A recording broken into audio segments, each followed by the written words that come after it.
What's up? I hope you're doing well. Welcome to another video with me, Muffy Mendoza. And today I wanted to do another astronumerology video, but I was like, no, because I woke up this morning um, feeling really content, but also really like, damn, I am really in the in between of life. I am really dead smack in the middle of like who I used to be and who I am today. And so I was like, I want to talk about that in particular. Like, I want to talk about what it's like to be in between, because I feel like when people are in transition, a lot of times they don't talk about it. They don't talk about being in the middle of a life journey because it's not polished. It's not perfect. It's not ready for monetization. It's not consumable. And so people oftentimes don't talk about being in transition when they are, whether they're in a midlife crisis, between jobs, between relationships, whether you're in that weird space where you're raising kids and the kid is not an adult, but they're not a kid anymore, and you're figuring that piece out.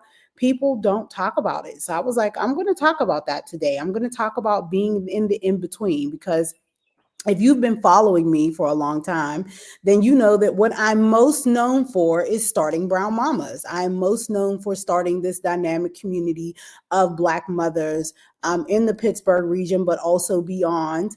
And that defined me for over a decade of my life. For over a decade of my life, I was known for this one thing, and trying to tear myself away from that was one of the most difficult things I've ever had to do in my life.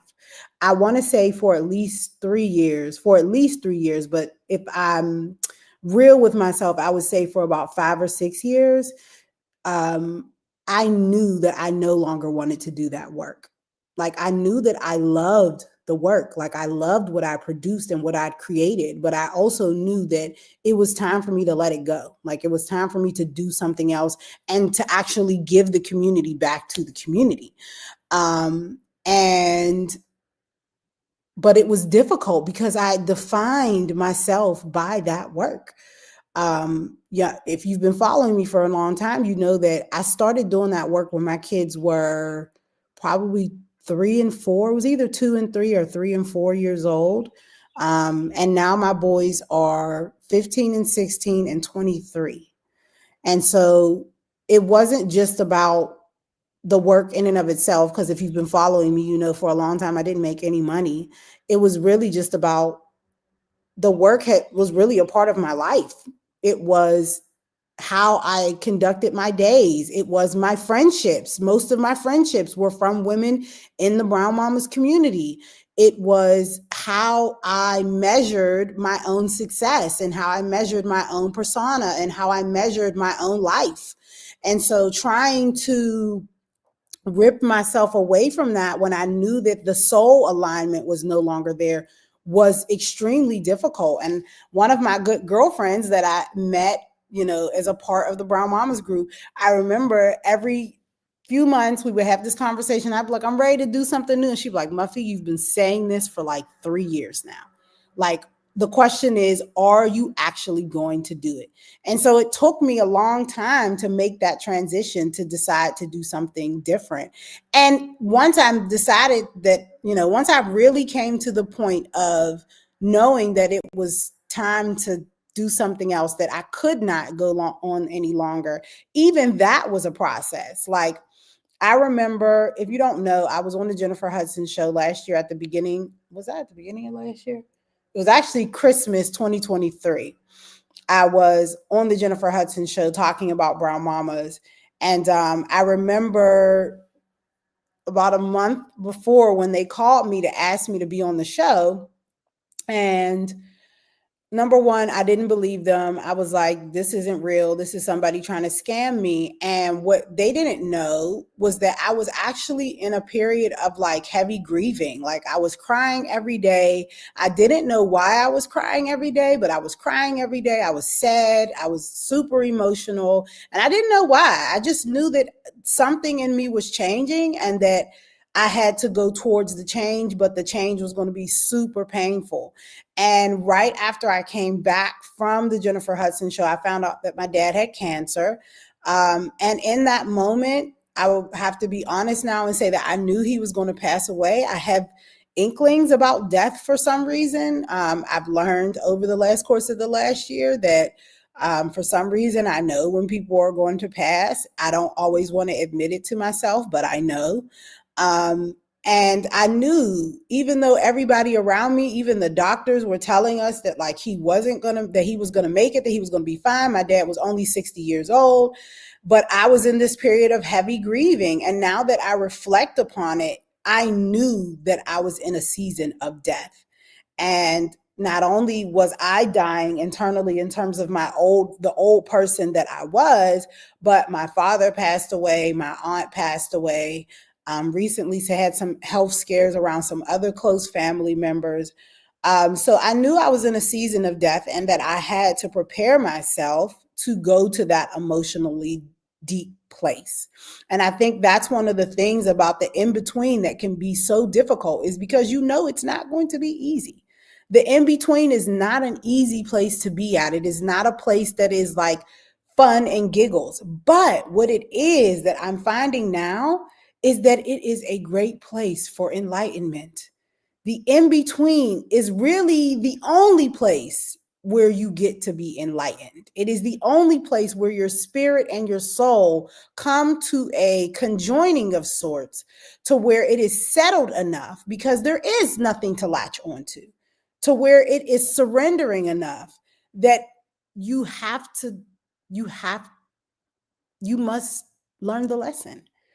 You must grasp for the straws. You must get on your knees in prayer. You must go deeper into your spiritual toolbox. You must talk to your friends and figure out what you were before, so that you can figure out who you were going to be in the future. You must do all the things. And so sometimes we run around and we avoid this in between space, when really it is the only thing that can save us. It is the only thing that is going to get you to the other side. Like your grandmama used to say, you can't go over that bridge. You got to go through it.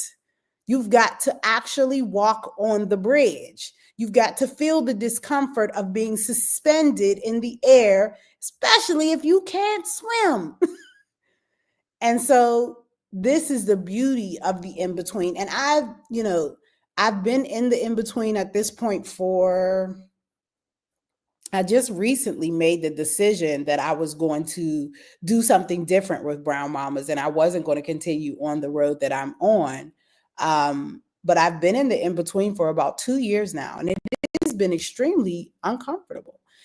Because the thing about being in the in between is that once you shake up one thing, a bunch of other stuff gets shaken up. Like you you don't recognize that this one thing that you're holding on to is transforming all the other areas of your life into things that they should not be. And so you have to kind of do a holistic review of your life and say, all right, if I was attached to this one thing that did not make sense for me, that is not in alignment with my soul's journey, that does not make me feel good, then in what other areas of my life have I accepted people, things, places, opportunities, experiences that do not align with who I am, with what I want to be, with the journey that my soul is on? Because the thing that I've learned in this in between time that I think has really been monumental is that you have a destiny. And God is going to do everything in its supreme power to ensure that you meet the destiny. And if that means taking people away, if that means ripping you away from places that you love, if that means, sitting you in the darkness, that is how much God loves us. God loves us so much that us manifesting our divine destiny, he will do that. He will do anything to make sure that you do that. And so sometimes it's going to hurt because us in our humanity is very difficult to understand that. It's very difficult to understand that God has a plan and that the plan is the plan and you must adhere to the plan. And so I wanted to make this video today because I wanted you to know that number one, I want you to know that I am in transition, because if you're used to hearing from me about one thing and then you start hearing from me about another thing, you're probably like, what the hell is Muffy doing? Like, what is she doing? But know that I am in transition. So I am going to do a lot of things that do not align with what you thought about me. And I'm okay with it. So I hope you will be okay with it. And if you're not, that's okay. This may be the time to unfollow. This may be the time to reorganize my position in your life. And I am certainly okay with that. But I am doing many new things. Many, many new things I am likely going to try out before this year is over. And I'm grateful, grateful, grateful for the opportunity to be in the in-between. I was listening to one of my favorite master teachers, Sadhguru. I don't know if you're familiar with Sadhguru on YouTube. And he talked about what a privilege it is to be lost. What a privilege it is to be lost, because to be lost means at some point you found yourself. At some point, you did find yourself. When I was creating Brown Mamas, when I got married, all those times I was finding myself. And I was elated in those moments to, be married for 17 years, to start a business, to have children, all those things that happened in that span of time in my first 40 years of life. I'm so grateful for those things, all of those things. And I found myself in those things. But finding yourself does not mean you won't lose yourself again. And the privilege of being lost is that you get to go find. Do you know how many people don't get the privilege of being lost? How many people cannot be lost because their very life depends on them staying in a particular state? Whether it's through sickness, whether it's through poverty, whether it's through domestic violence, whatever it is, people don't always have the privilege of being lost. And so if you are somebody who is holding on to an outdated version of yourself, and you know daggone well you should not be in that space anymore, and you have the privilege to get lost, the question is, why are you delaying your destiny? Why are you not being honest about what feels awkward right now, about what no longer excites you? What are you afraid of? Because that's really what the question is. What are you afraid of that is keeping you in that place when you know you don't need to be there? When you feel in your bones when you are not in alignment with your destiny. And it's not something that goes away. Anybody who's been in that period before transition knows it's like an aching in your bones. You wake up every day. I remember I got into the point, my bed was across from my closet. And I would always keep my closet door open so I could see like my clothes in there. And I'm a person who color codes my clothes. And so I would wake up every morning and see this rainbow of clothes. And I would think, if I look at this ish one more time, I am not going to get out this bed, because I was so tired of doing the same thing every day, day after day, day after day, day after day. So if you're at that point to where every day something is nagging at you saying, this ain't it, this ain't it, this ain't it, this ain't it, take the leap. It's worth it. You're worth it. Yes, it's going to be hard. No, it's not going to be easy. Like I said, I'm just coming out of my heavy period of grieving. And I can't even say I'm all the way out. I can say that I see light at the end of the tunnel. But what I want you to know is that there is light at the end of the tunnel. And letting go of that version of you doesn't mean that another version of you doesn't exist. And you deserve to live in your heart's desire. And any good desire put into your heart is evidence from God that it is already yours. Thank you, Denzel, for them words. It is already yours. Whatever it is, that good desire that you have, it's yours anyway. You have to make space for God to take up space in your life and give you what you need. So don't be afraid of the in-between time. Just a few takeaways I wanted to give y'all before I get off the video. Number one, The in-between space is not a void. It is a womb space. It is a space where you are going to birth something that is of your true heart's desire, that is of God's desire for you. You need to be honest. My next takeaway is you need to be honest with yourself. Be honest with yourself that you're not growing there. Yes, you might be making money there, because I can't say that I was not making money doing Brown Mamas towards the later part. I was absolutely making money, but I was not growing. And I needed to reimagine my business from a place of growth. So be honest with yourself about the fact that you're not growing in that space. And then remember, you don't need a final destination. I've been talking about astrology, numerology, and tarot for the last few weeks. Do I know that that's exactly what I'm going to be doing when all this is over? No, but I love astrology, numerology, and tarot. So I was like, I'm going to start. My dad would always say, start from a position of enthusiasm. So I said, I'm going to start my new journey from a position of enthusiasm. So I'm going to talk about astrology, numerology, and tarot because I love astrology, numerology, and tarot. You don't need a final destination to share your journey because trust me, somebody else is going through it. And then authenticity. I cannot tell you, I built my entire Brown Mamas brand on authenticity. Just being myself, just showing up in the room as Muffy, awkward Black girl / talkative / I like you, but I don't like you / I'm gonna do this thing. I built my entire community. I built my entire work on authenticity. So just be you.